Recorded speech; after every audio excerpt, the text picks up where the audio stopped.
টাকাটা আমি গুনে দিলাম। টাকাটা কেবল আমি ধান বেচে টাকাটা শোলটা শখ করছে অনেকদিন। বা এই গাড়ি কিনে টাকা না, খুব কষ্ট করেছি বা। একটু আগে আমি কিনে নিয়ে আসলাম বাইকটা, নিয়ে বাবা এসে বাবার একটু বলে নিয়ে আসি। এবারে গাড়িটা রাইখা ওখানে গেছি, যাতে বলছি বাবা তুমি ওই দিক থেকে ঘুরে আসো। আইসা আমি দেখি গাড়ির উপরে ওই চোর বসে চাবি খোলার চেষ্টা করতেছে। টাকাটা আমি গুনে দিলাম।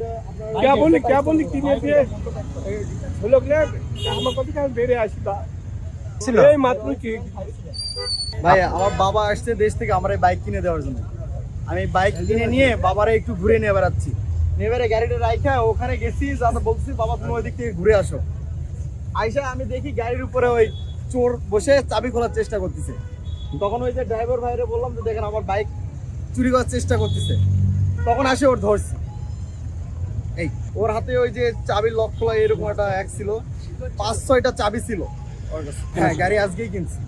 আচ্ছা, সেক্ষেত্রে তো আপনি অনেকটা লাকি। ভাই মানে বিশেষ করে ভাই সংবাদ পাচ্ছি যে একটা ছোট এভাবে মনে করেন বাইক চুরি করে আর কি, যার কারণে আমাদের সিনিয়র অফিসারদের পরামর্শের নির্দেশ ক্রমে আমরা সতর্ক ছিলাম এই বাইক চুরির যে চক্রটা, এই চক্রটাকে কোনোভাবে আটক করা যায় কিনা। সেই পরিপ্রেক্ষিতে আজকে ঘটনাস্থলে যেটা দেখলাম যে বাইক চোরটা এই তার যন্ত্রপাতি ইত্যাদি নিয়ে একটা বাইক রাখা ছিল এখানে একজাক্ট বাসন্তপুর। এই বাইকটা চুরি করার জন্য এটা ভিতরে যেটা সার্ভিস পয়েন্টটা এটা ঢোকাইছে। ঢোকানোর পর ঘটনাস্থলে আমরা সংবাদ পাই ঘটনাস্থল থেকে আপনাকে জিজ্ঞাসাবাদ করে যদি কোনো তথ্য পাওয়া যায় ব্যাকআপ স্টেশন করে পরবর্তী করে রাখছি না, হেলমেট লয়ে গেছে গা। ভাই পুরো অভিনয় ভাই আপনারা। আর কোন এই যে হুন্ডা তো লস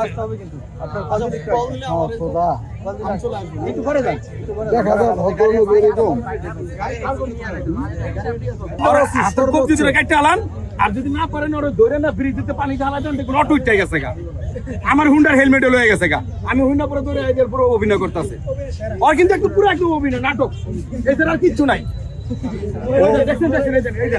ওই যে অরিজিনাল যে হুন্ডা চোর, এটা প্রমাণিত হয়ে যায়। ওই যে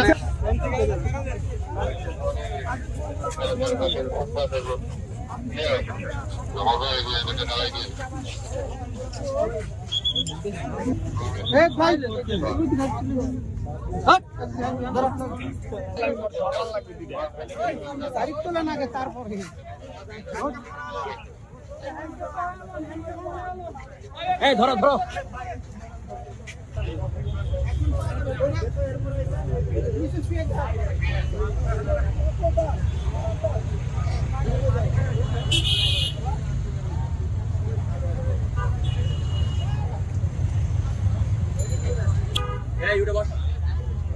কি ভিডিও